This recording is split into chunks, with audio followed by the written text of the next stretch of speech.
les bendiga, somos iglesia, somos Amisadai.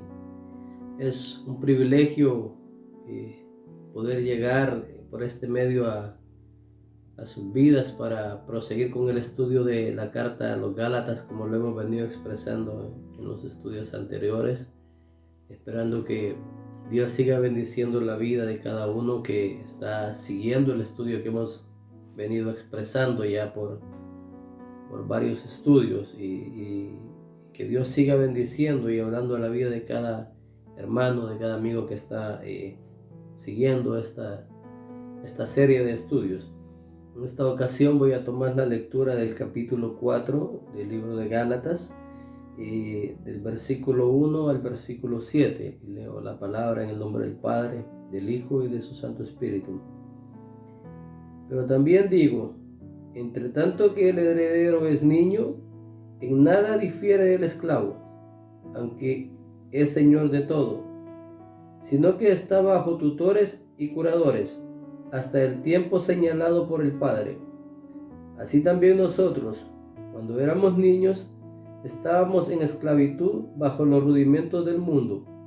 Pero cuando vino el cumplimiento del tiempo, Dios envió a su Hijo, nacido de mujer y nacido bajo la ley, para que redimiese a los que estaban bajo la ley, a fin de que recibiésemos la adopción de hijos. Y por cuanto sois hijos, Dios envió a vuestros corazones el Espíritu de su Hijo, el cual clama, Abba Padre. Así que ya no eres esclavo, sino hijo. Y si hijo, también heredero de Dios por medio de Cristo. Padre, te damos gracias en esta oportunidad, Señor, por tu palabra. Te pedimos, oh Dios, que hables a nuestra vida a través de ella, oh Dios, por esta palabra bendita que tú nos has dejado, Padre, revelada para que nosotros podamos seguir tus designios, Señor. Te pedimos que nuestros corazones sean sensibles a tu voz expresada en ella, Señor, y que a través de un estudio en el cual doblegamos nuestra conciencia, Padre, y la llevamos a los pies de tu soberanía, oh Dios, podamos ser instruidos por tu Espíritu Santo, Señor, en el nombre de tu Hijo amado, Cristo Jesús. Amén. Hemos estado ya por varias semanas estudiando el libro de Gálatas. Por consiguiente, hemos tocado varios aspectos importantes de la teología cristiana expresadas acá por el apóstol Pablo a través de esta carta. El apóstol aborda la gran mayoría de los pilares teológicos que sostienen el pensamiento de la iglesia primitiva, como ya lo hemos expresado anteriormente. Esta carta tiene una importancia bastante fundamental dentro del cristianismo histórico, y se debe a la importancia de la fecha temprana que encontramos en la carta. Cuando situamos la carta en una fecha bastante temprana, entendemos que la teología aquí expresada está bastante evidenciada con muchos testigos. La distancia entre los hechos de el sacrificio de Cristo y la carta dan forma para que nosotros entendamos cuál era el pensamiento de los primeros cristianos y su forma de entender los beneficios del sacrificio de Cristo. Así como entendemos que la carta fue fechada en el año 48 y por consiguiente ha pasado muy poco tiempo entre los sucesos de la muerte y resurrección de Cristo o de la pasión de Cristo con los escritos, y cómo va marcando el pensamiento, como decía, de los primeros cristianos. Del mismo modo también debemos de entender el pensamiento de la oposición o los rivales que Pablo tenía. Este pensamiento de lo de la circuncisión estaba establecido por siglos. Cuando digo por siglos, el pueblo de Israel siguió practicando por muchas generaciones lo que eran los mandatos levíticos y tenían enraizado dentro de su cultura y dentro de su contexto todo ese pensamiento, y cambiarlo de la noche a la mañana parecería prácticamente imposible.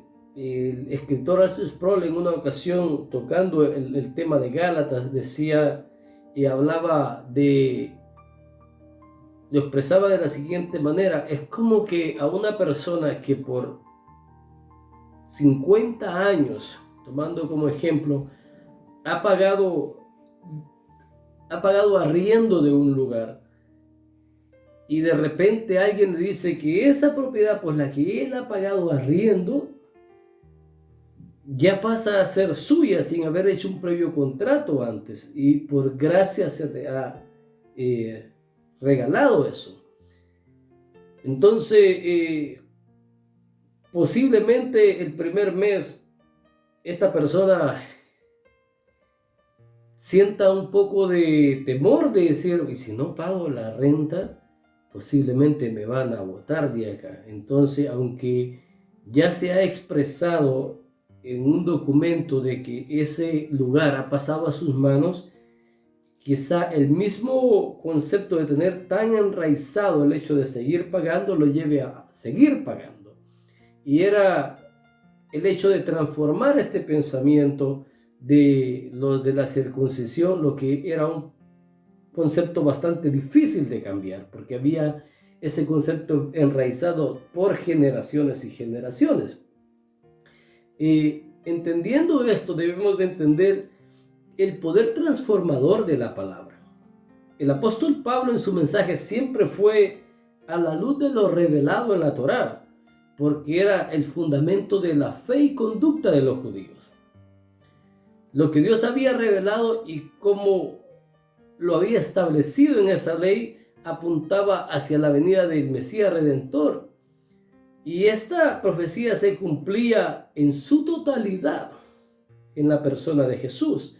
Entonces, cuando Pablo le toca argumentar con lo de la circuncisión, el único fundamento que tenía y el más válido fundamento que podía poseer era el testimonio de la Torá. Y la Torá apuntaba a que la ley iba a quedar obsoleta con la venida de Jesucristo. Entonces, podemos decir que lo único capaz de transformar un concepto teológico erróneo que sea posiblemente lo estemos practicando por siglos es el poder transformador de la palabra. Y por consiguiente, como el único poder transformador para poder llevar a lo de la circuncisión hacia el conocimiento de Cristo que Pablo tenía, era la escritura misma o la Torá, porque era el centro de la predicación. O sea, cuando hablamos de la obra y la persona de Jesús, entendemos que fue revelada la promesa a Abraham, pero en ese trayecto entre promesa y cumplimiento, nosotros vimos un desarrollo escritural, un desarrollo de la escritura, o la revelación progresiva de Dios, como también se le conoce en los aspectos teológicos, que apuntaba hacia la persona de Jesús. Y como eso apuntaba hacia allá, Pablo se encarga de explicar muy bien su mensaje. La exposición con claridad de los conceptos teológicos que estamos llamados a predicar es una necesidad impuesta. Cuando nosotros, ya sea como maestros o como predicadores, vamos a exponer la palabra, debemos de exponer claramente lo que la Escritura dice. Y yo para ello voy a leer el capítulo 3 y versículo 14 y 15 de Primera de Pedro. Dice: mas también, si alguna cosa padecéis por causa de la justicia, bienaventurados sois.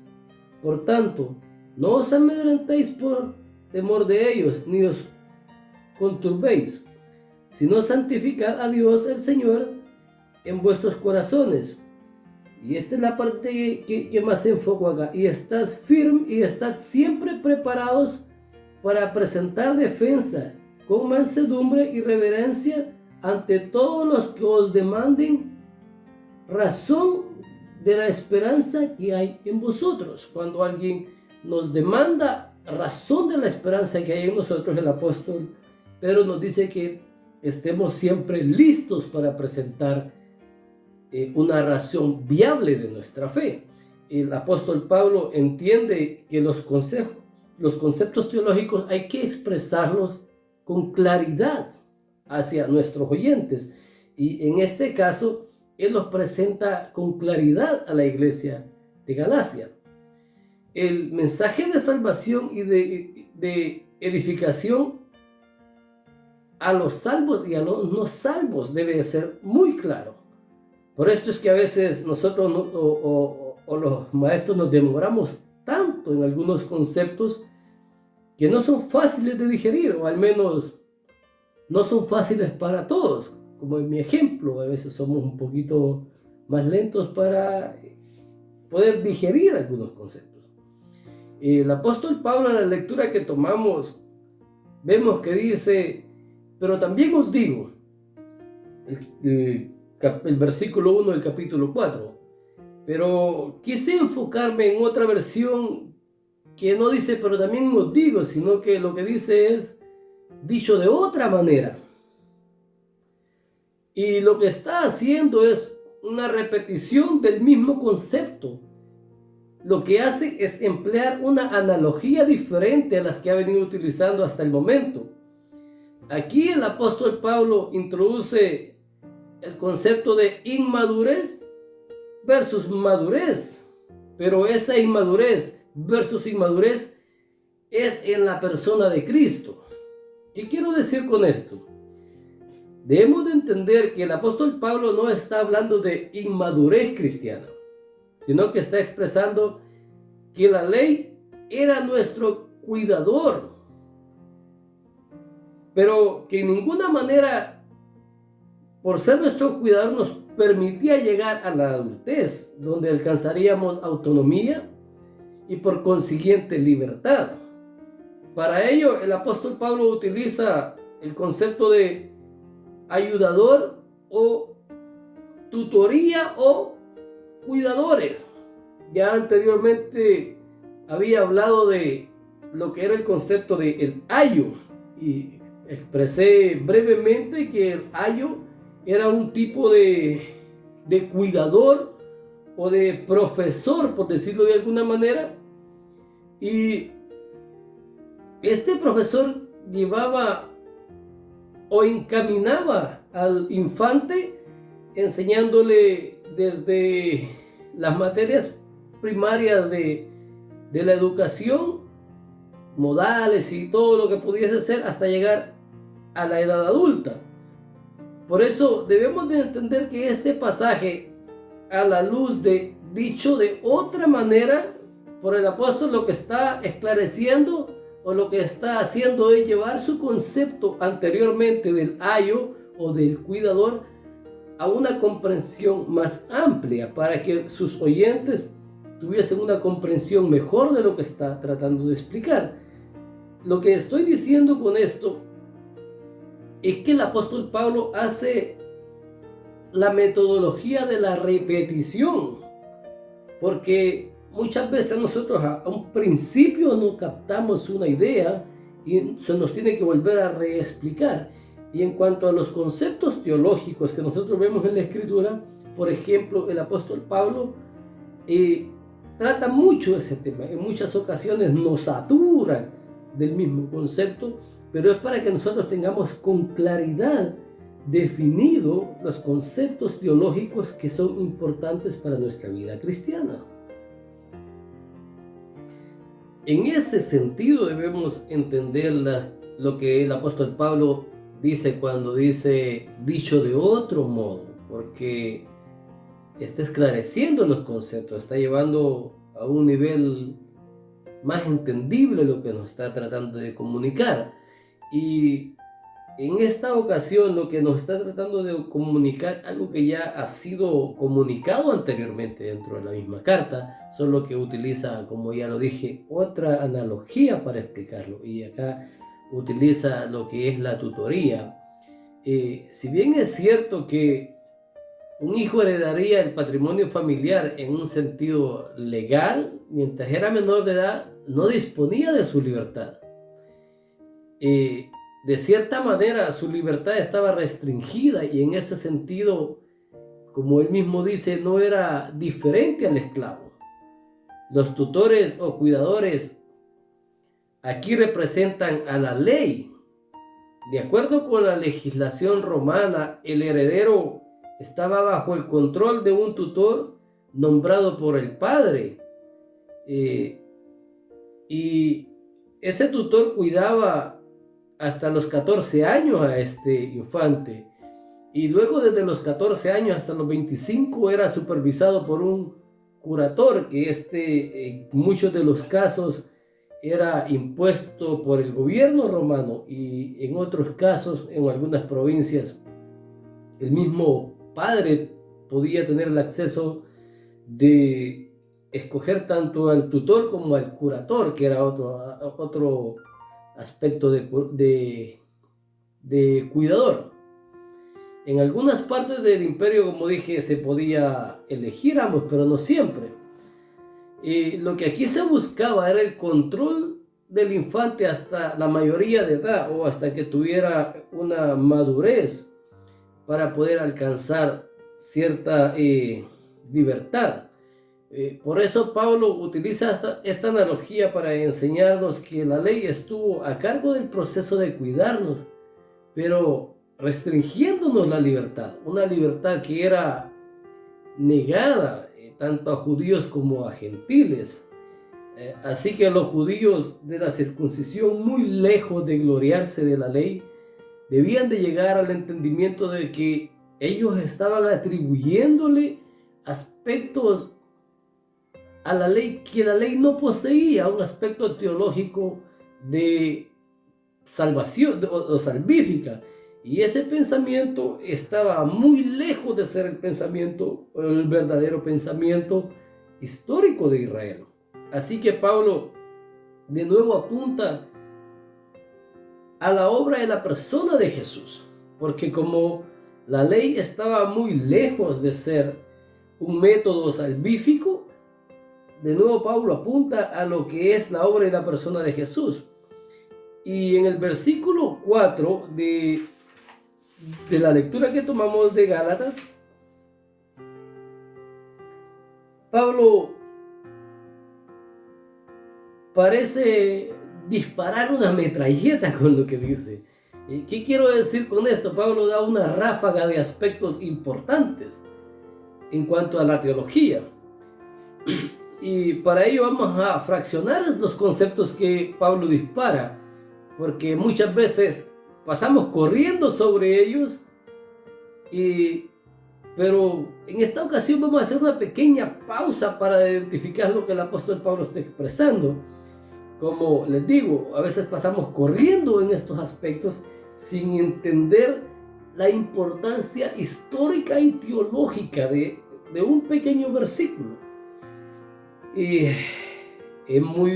yo siempre digo, es muy fácil muchas veces memorizar la Biblia, y es bueno memorizarla. Es un ejercicio muy práctico de la fe cristiana, pero no nos vayamos muchas veces con la memorización. Detengámonos y entendamos los aspectos que el escritor está queriéndonos decir. Porque cuando nos topamos con un versículo como el versículo 4, que nosotros encontramos una carga de aspectos teológicos, es necesario que pongamos un stop y comprendamos lo que el escritor está queriendo comunicarnos.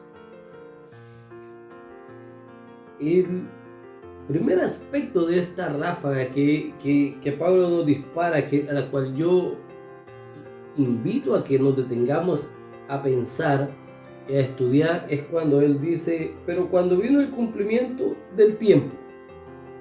El cumplimiento del tiempo. Muchas veces no nos detenemos a pensar que ya Dios ha ordenado todo en el tiempo por amor a sus escogidos. Entendamos que Dios ha preordenado todo en la historia. Eso es parte de la soberanía de Dios. Y en ese concepto debemos entender que el Hijo, Jesucristo, ha preexistido desde siempre. Debemos de tener en cuenta esto. La encarnación es uno de los mayores milagros. Cuando Pablo se refiere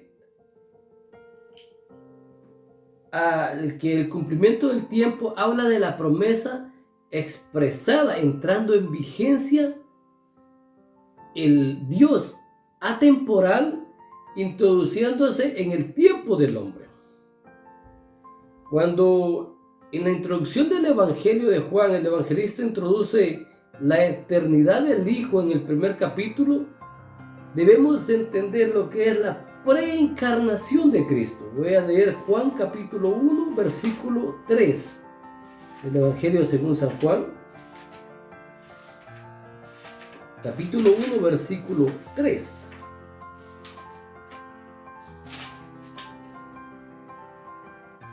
Y dice: todas las cosas por Él fueron hechas, y sin Él nada de lo que ha sido hecho fue hecho. Hablando de cómo Dios hace todo lo que nosotros vemos. Sin embargo, lo que Juan está expresando aquí es la persona de Jesús actuando en el Génesis, actuando en la creación.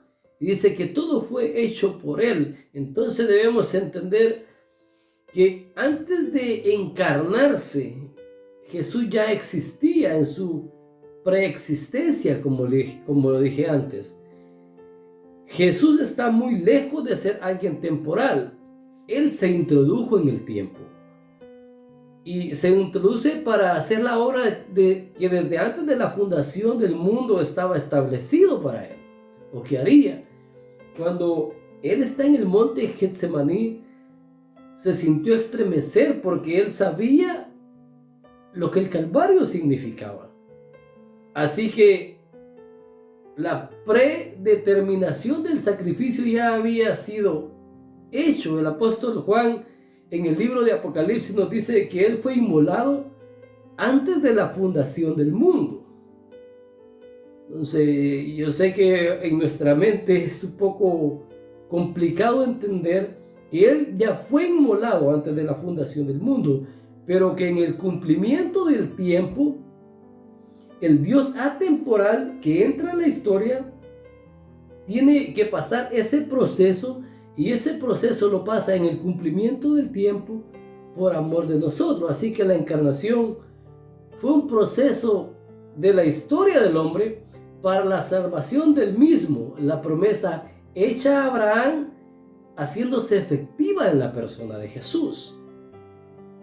Eso es que quiero que entendamos cuando llegó el tiempo. El tiempo se da a causa del hombre y no a causa de Dios. Y luego la segunda parte de lo que Pablo nos está diciendo es que cuando llegó el cumplimiento del tiempo, Dios envió a su Hijo. ¿Por qué me detengo en que Dios envió a su Hijo? Debemos entender la salvación como un trabajo en conjunto de la Trinidad. Muchas veces nosotros como cristianos tendemos a tener una caricatura de lo que es la Trinidad de Dios, porque según nosotros no podemos reconciliar a Dios Padre lleno de justicia con un romántico Jesús lleno de amor. El tener una mala comprensión de la Trinidad y cómo se entremezcla en la historia de la salvación nos puede llevar a un problema peligroso en cuanto a la teología que poseemos. Debemos de entender con claridad lo que la Escritura habla en cuanto al orden y cómo se involucra tanto Jesús como Dios el Padre en la redención del ser humano. La mala comprensión de los aspectos bíblicos de la Trinidad han sido un problema a través de la historia para muchas personas. Marción fue un estudioso de los textos sagrados en el segundo siglo y fue condenado como hereje. El problema que Marción tenía era justamente lo que acabo de mencionar: conciliar el estudio de la teología pura o el estudio de Dios Padre o Dios en su esencia con la cristología, o el estudio de la persona de Cristo, para aclarar lo que es la cristología. Para Marción, el Dios del Antiguo Testamento era alguien iracundo, violento, que no se asemejaba en nada con el Mesías cristiano. Así que él descartó el primero, que era el Dios Padre, y se quedó con parte de un romanticismo, por decirlo así, del Mesías. Porque cuando digo un romanticismo, no quiero que lo entendamos de una manera completamente déspota. Lo que estoy tratando de decir es que una idea donde conciliemos a Jesús sin ver el carácter de Dios completamente en él es una idea distorsionada de lo que es el aspecto teológico del Mesías, porque Jesús y el Padre uno es, y eso vamos a verlo más adelante. Así que Marción lo que hizo fue descartar y creó lo que se conoce como el canon de Marción, o que fue el primer canon cristiano, o el primer canon que involucró documentos cristianos, porque descartó todo el Antiguo Testamento y parte del Nuevo Testamento, quedándose con algunas cartas paulinas nada más, y el libro de Hechos, entre algunos de sus escritos.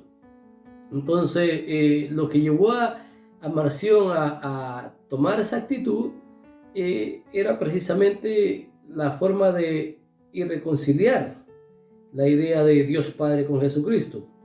Queda claro que para la teología de Pablo la preexistencia de Cristo y el preexistir lo vemos como una común relación con el Padre. En ese contexto de relación perfecta entre Dios y entre Jesús y el Padre, nosotros podemos entender la oración de Jesús en el capítulo 17 de Juan, cuando le pide al Padre y le dice: glorifícame con aquella gloria que tuve contigo antes de la fundación del mundo. Y nosotros en ese contexto vemos una relación perfecta entre Jesús y Dios, una verdadera unidad tan profunda. Y digo tan profunda que muchas veces las palabras como humanos no las podemos expresar. ¿Y qué quiero decir con esto? Hay las cosas reveladas dentro de la Escritura que muchas veces nuestra mente finita no tiene la claridad completa de comprenderlas. Y aceptando eso es que muchas verdades expresadas en la Escritura nosotros las aceptamos muchas veces sin poderlas explicar. Y la Trinidad es una de esas verdades. El escritor o el teólogo Wayne Grudem dice acerca de la Trinidad: trata de explicarla y posiblemente perderás tu mente. Trata de negarla y perderás tu alma.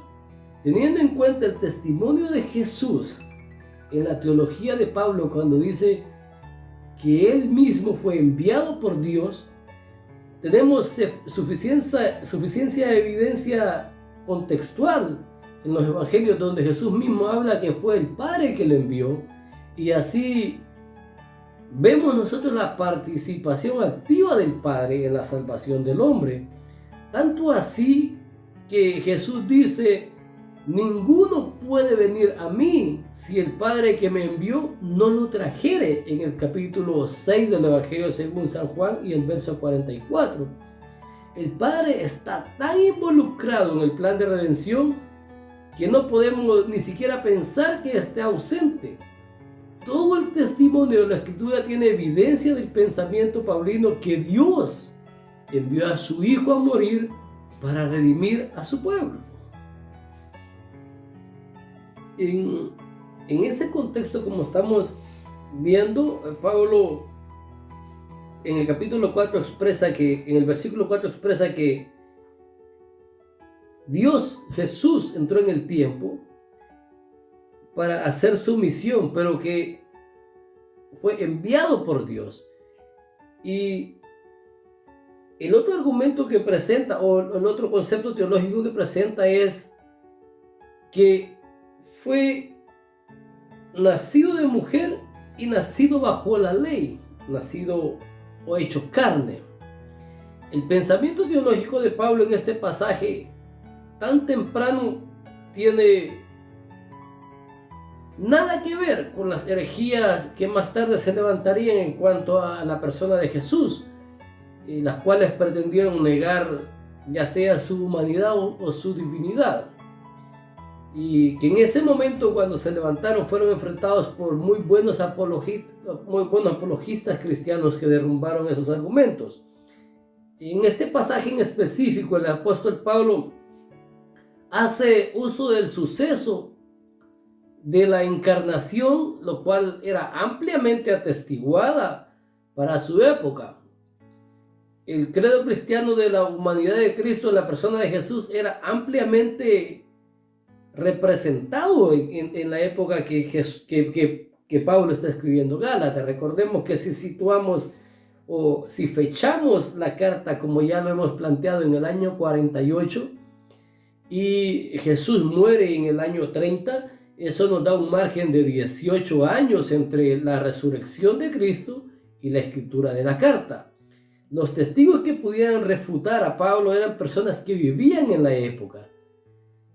Años más tarde, Pablo escribe a la iglesia de Corinto en el capítulo 15 y da testimonio que hay más de 500 testigos que vieron al Jesús resucitado, testigos que estuvieron dispuestos a dar su vida por la fe.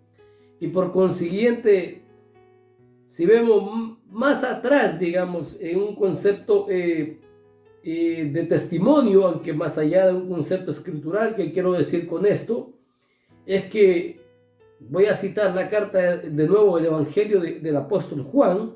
Si bien es cierto que el Evangelio del apóstol Juan se sitúa entre el año 85 y el año 90 del primer siglo, a más tardar, debemos de entender que Juan fue testigo ocular de los sucesos, y en el capítulo 1 y verso 14 de su Evangelio nos da uno de los testimonios más fuertes hablando de Jesús hecho carne.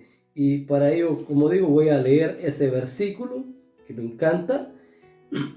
Y Juan dice: y aquel verbo fue hecho carne y habitó entre nosotros, y vimos su gloria como del unigénito del Padre, lleno de gracia y de verdad. Y me imagino a un anciano, como lo era Juan ya para la época de la escritura, con sus ojos llenos de lágrimas, recordando a la persona de Jesús, dando testimonio de primera mano de la humanidad de Cristo. Debemos entender este milagro de la encarnación de Jesús como el Dios encarnado. Jesús es 100% hombre y 100% Dios. Ese principio teológico se desprende para que entendamos el propósito de lo que el apóstol Pablo está llevándonos a entender: el fin de la encarnación de Jesús, el fin de que Él hubiese entrado en la historia, enviado por el Padre, y ser encarnado es solo uno, y ese fin era la redención. Y ese peregrinaje de Jesús debemos entender que fue voluntariamente. Él voluntariamente se somete a la maldición de la ley. ¿Qué quiero decir por voluntario? Y para que tengamos un cuadro más específico de lo que hablo por voluntario, yo voy a leer Filipenses capítulo 2, versículo 7. Dice: sino que se despojó a sí mismo, tomando forma de siervo y hecho semejante a los hombres. Yo voy a hacer un un avance acá. Después de leer la carta, después de estudiar la carta a los Gálatas, vamos a estudiar la carta a los Efesios. Pero este pasaje nosotros vemos que Jesús siendo Dios en sí mismo, siendo la misma esencia de Dios, Él se despojó a sí mismo. A esto también se le conoce como el vaciamiento. Entendamos cuando decimos que que Jesús se despojó a sí mismo, es que no hizo uso de sus atributos. Cristo accedió por voluntad propia, por nacimiento, por hacerse uno como nosotros a la esclavitud heredada de obedecer la ley de Dios, aunque dicha obediencia para Él no era una obligación, sino un goce. Cuando leemos el Salmo 40, versículos 7 y 8, dice que el hacer su voluntad le ha agradado. Para Pablo, que el Hijo de Dios naciera bajo la ley, que se agradaba en cumplir, suponía asumir voluntariamente la maldición. Esa maldición en la que otros habían caído al fallar en cumplir esa ley, y al nosotros fallar en cumplir esa ley, y Jesús la cumple voluntariamente, y más que voluntaria, con goce. Él nos representa a nosotros de la misma forma que Adán nos representó como caídos. Cristo nos representa delante de Dios en la redención. Y ese era el único modo de lograr el propósito de redimirlos, a los que estaban bajo la ley y a todos nosotros. Él no solo se hizo hombre sujeto a la obediencia, sino que se hizo maldición por nosotros. Esta redención se hizo efectiva en nosotros cuando Cristo padeció la muerte. Romanos 8, versículo 3. Toda la maldición de la ley se hace efectiva en los hombros de la humanidad de Jesús, y con ello nos reconcilia con Dios. Segunda de Corintios capítulo 2, versículo 19 dice que Dios estaba reconciliando al mundo con Él en la persona de Jesús. Y gracias a ese concepto de su humanidad, nosotros hemos logrado la adopción con Dios. Dios nos hace sus hijos, y esa adopción se hace o se patentiza por el testamento de la sangre de su Hijo en la cruz. Y el testimonio del Espíritu con el cual hemos sido sellados nos da ese beneficio de tener una relación por el cual nosotros, a través de la persona de Jesús, podemos tener una relación íntima con Dios, como dice el apóstol Pablo, y poderlo llamar Abba, poder tener esa intimidad personal con Dios a través de la persona de Jesús. Dios les bendiga.